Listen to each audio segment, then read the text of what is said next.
Madami Katuan.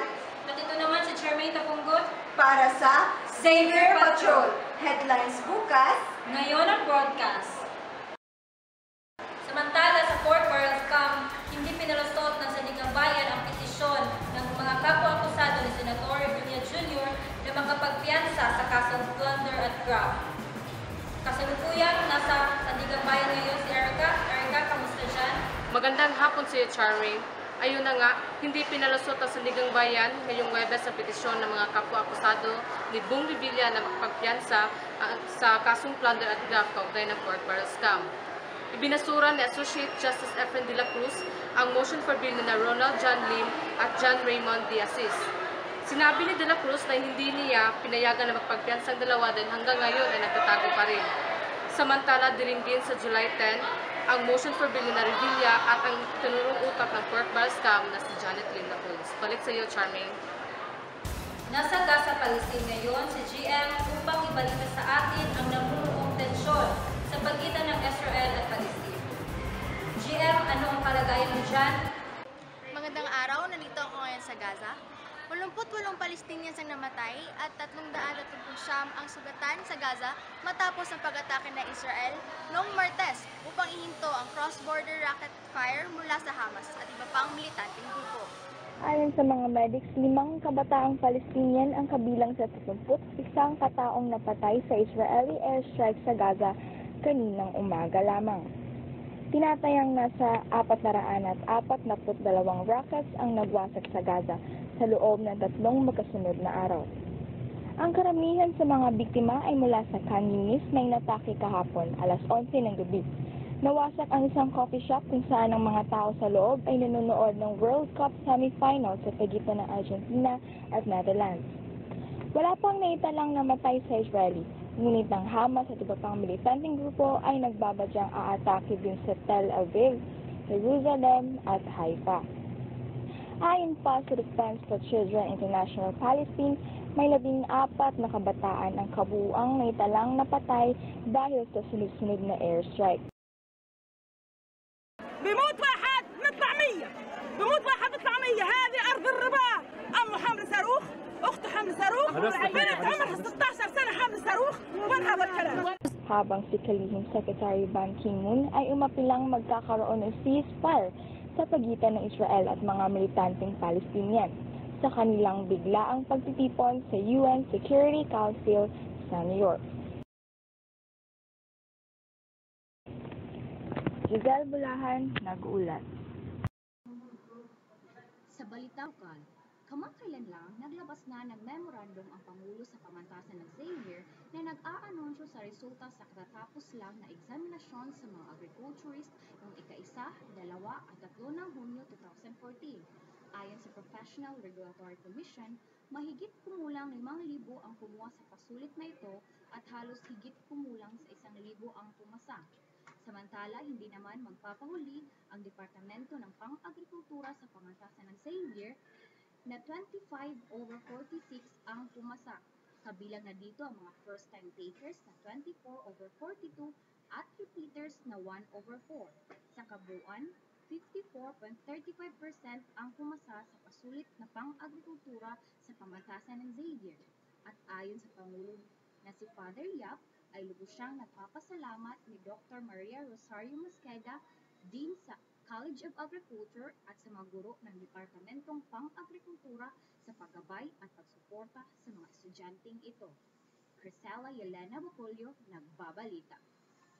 At para naman sa balitang sports, mga mag-aaral sa pamantasan ng Ateneo de Cagayan ay naghahanda na para sa papaparating na intramurals na gaganapin sa 1 ng Setyembre sa taong ito.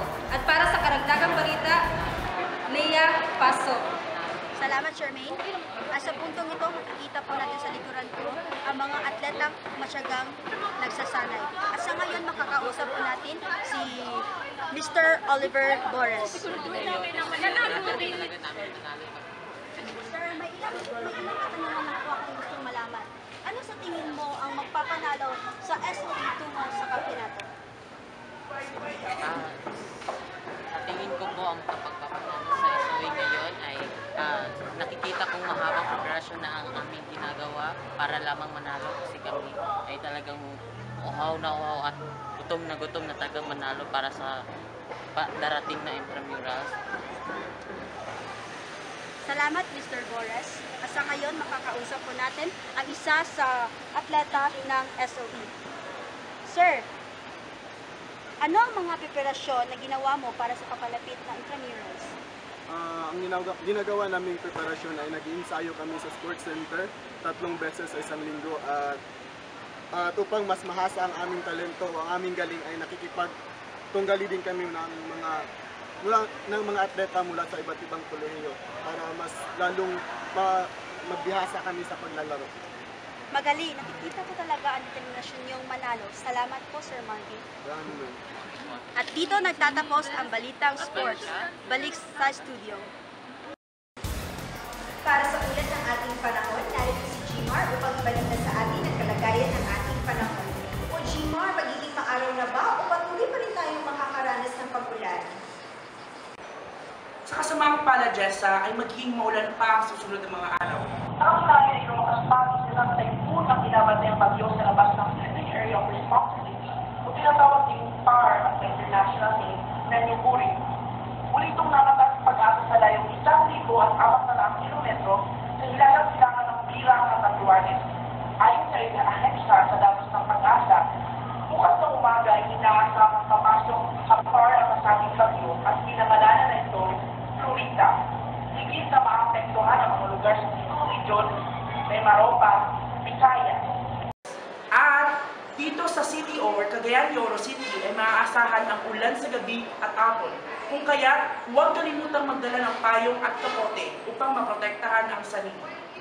At samantala, ito naman ang mga tinatayang agwat ng temperatura sa mga pangunahing lugar sa Kapuluan.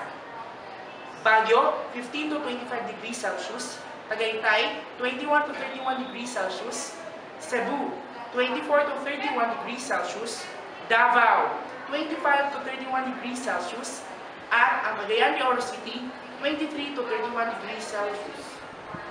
Tumutok sa mga pinakabagong ulat ng panahon, bisitahin ang www.imready.ph. At ako po si Gmar A. Reyes ang nasasabing mag-aral ng mabuti upang ang buhay ay bumuti. Yan ang po para sa ulat panahon. Salamat, Jessa. Balik sa iyo, Jessa at Charmaine. Kayo ba ay hirap gumising sa umaga? Alamin ang sikreto para sa isang masiglang araw mula kay Jane. Rise and shine, mga kabayan! Naku, ang hirap talaga gumising, lalo na kung kulang sa tulog. Kaya naman, ito ang mga tips para maging masigla at masaya ang inyong umaga. Una, mag-set ng alarm. Nakakatulong ito sa pagising nang hindi na mo problema sa oras. Pangalawa, ugaliing uminom ng tubig. Ang pag-inom ng tubig ay nakakatulong para mas masigla ang ating katawan. Pangatlo, gumalaw-galaw. Ang pag-ehersisyo ay nakakabuti at nakakasigla sa ating katawan at isipan. Ayon sa eksperto, ay ang ehersisyo ay nagpapataas ng level ng kasiyahan sa isang tao. Kaya, happy ka pag nag-exercise ka. Pang-apat, magpakita kay Haring Araw.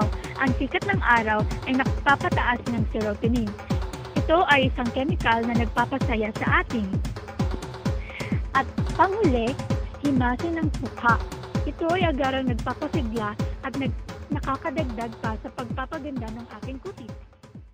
Nagkakasarapan na ang mga solid fans ng Katnill para sa bagong pelikula nila na hamon sa libro ni ng magatang She's Dating the Gangster. O fans ka ba ng Katnill? Magandang araw din, Jessa. Siyempre naman, isa rin ako sa mga hindi na makapaghintay na mapanood ang pelikula na She's Dating the Gangster. Ngunit, hindi pa man na ipapalabas ay humingi na ng paunang tawad ang direktor na si Direk Cathy Garcia Molina sa mga fans ng sikat na librong She's Dating the Gangster dahil nga sa mga kinakailangang pagtibisa dito. Kinonsulta na rin daw niya ang author na si Bianca Bernardino sa mga pagbabago. Sa mga ayon naman daw ang author, ngunit may mga kondisyon. Isa na roon ay ang hindi alisin ang mga paboritong senaryo ng mga mambabasa na gusto nilang makita sa pelikula.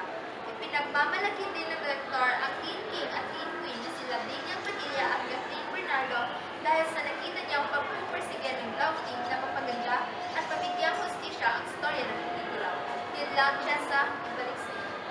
At ito ang mga balitang aming tututukan sa mas malawak na pagpapatrol. Ito ang Xavier Patrol. Walang pinoprotektahan, Walang kasinungalingan, serbisyong totoo lamang. At dahil hindi natutulog ang balita, kami ay nakatutok 24